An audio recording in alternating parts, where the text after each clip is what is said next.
Most beginners think investing means choosing the perfect stock. But imagine walking into a giant candy store with 100 candies in your pocket, and someone tells you, pick one flavor, just one, and you have to trust that flavor for years.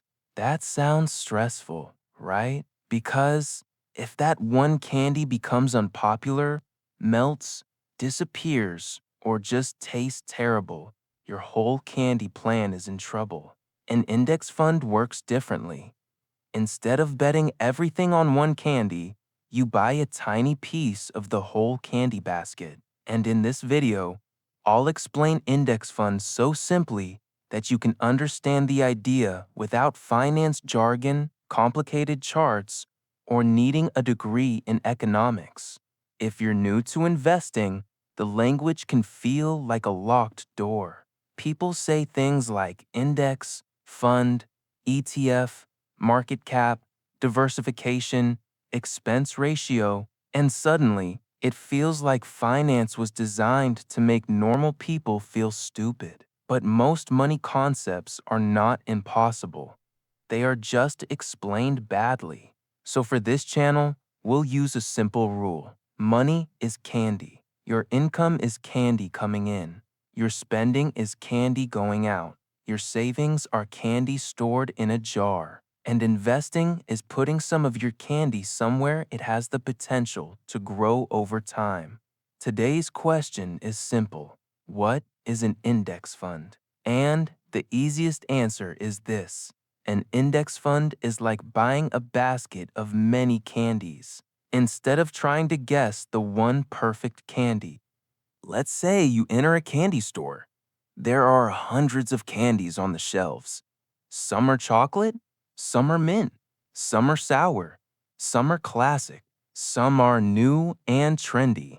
Now, you could spend all your candy money on one single flavor. Maybe it becomes the most popular candy in the store. Great. But maybe people stop buying it. Maybe the company changes the recipe. Maybe a better candy appears. Maybe the price falls. That is similar to buying one individual stock. You are choosing one company and hoping it performs well. An index fund is more like saying, I don't want to guess the one perfect flavor. I want a basket that holds many flavors at once. If one candy does badly, the whole basket does not automatically fail. That is the basic idea behind diversification, not putting all your candy into one flavor. Now, let's break down the words. First, index. An index is basically a list or a measurement that tracks a group of things. In the real world, a stock market index tracks a group of companies. For example, the S&P 500 tracks around 500 large companies in the United States. In our candy world, imagine a giant scoreboard that tracks the biggest candy shops in the country. It does not own the candy shops. It simply measures how that group is doing. If the biggest candy shops are doing well, the scoreboard goes up. If many of them struggle, the scoreboard goes down. So an index is like a candy market scoreboard. It helps you see how a group is performing instead of staring at only one candy shop. Second word, fund. A fund is a pool of money collected from many investors and managed under one strategy. In candy language, imagine many people putting their candies into one big jar. That jar then follows a rule. Maybe the rule is, buy candies from the biggest candy shops. Maybe the rule is, follow a specific candy market scoreboard. Maybe the rule is, hold a mix of many candy types. The important point is that a fund is not just one thing. It is a container. It holds many investments inside it. So when you hear the word fund, think of a jar or basket that can hold many pieces, instead of one lonely candy. Now, put the two words together. An index fund is a fund that tries to follow an index. In simple terms, it is a basket designed to copy a market scoreboard. If the index is tracking 500 large companies, the fund tries to hold investments that match that group. In candy language, the scoreboard says, "These are the candy shops we are tracking." The index fund says, "Great, I will build a candy basket that follows that list." That means you are not trying to personally choose the single best candy shop. You are choosing a basket that gives you exposure to many candy shops at once. This is why index funds are often described as a simple way to invest broadly. Broadly does not mean perfectly safe. It means you are spreading your candy across many places instead of relying on one place.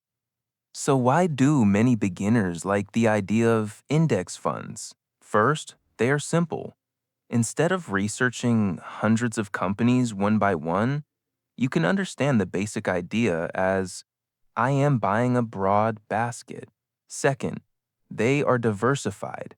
If one company performs badly, it may hurt the basket, but it usually does not destroy the entire basket by itself. Third, they are often lower maintenance than trying to constantly pick and trade individual stocks. This matters because many beginners do not want investing to become a second full-time job. They want to understand the basics, avoid obvious mistakes, and build good habits over time. That is why index funds often appear in beginner investing conversations. They are not magic. They are not a shortcut to guaranteed wealth. They are simply a tool for broad rules-based investing. Let's use a tiny example.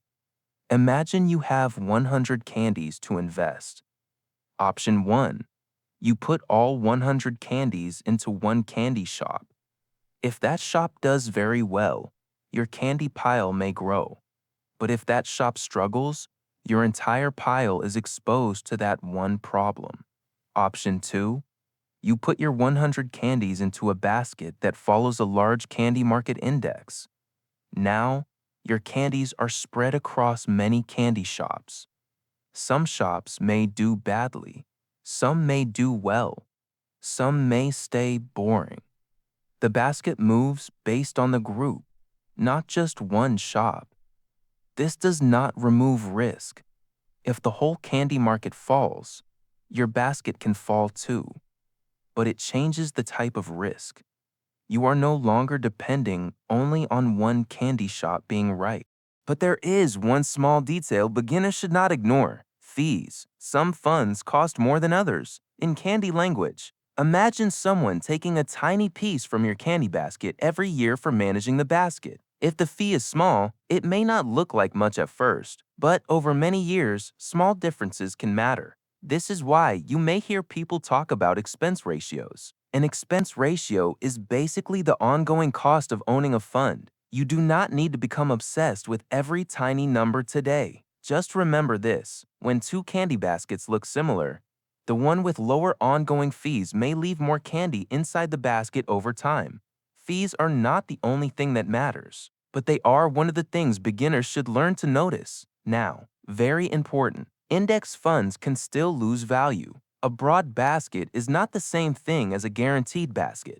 If the overall market drops, an index fund that follows that market can drop too. If you need money very soon, investing it may not be appropriate. If you panic every time the basket moves down, you may make emotional decisions. And different index funds can track different things. Some track large US companies. Some track bears market international companies. Some track bonds. Some track specific sectors. So, the words index fund are not enough by themselves. You still need to understand what index it follows, what it holds, what it costs, and what risks come with it. This video is not financial advice. It is a simple explanation of the concept so you can understand the language before making any real decisions. So, here's the simple version. If money is candy, an individual stock is like choosing one candy shop. An index is like a scoreboard that tracks a group of candy shops. A fund is like a basket that holds many pieces inside it. And an index fund is a basket that tries to follow the scoreboard. You are not trying to guess the one perfect candy. You are buying a small piece of a bigger basket. That is why index funds are often seen as a beginner-friendly concept. They are broad, simple to understand, and built around rules instead of constant guessing. But they still have risk. They still have fees, and they are not guaranteed to make money. If this made investing feel a little less confusing, subscribe to Money Made Sweet. Here, we explain money with candy, jars, baskets, and simple stories. No jargon, no hype, just sweet money lessons for beginners.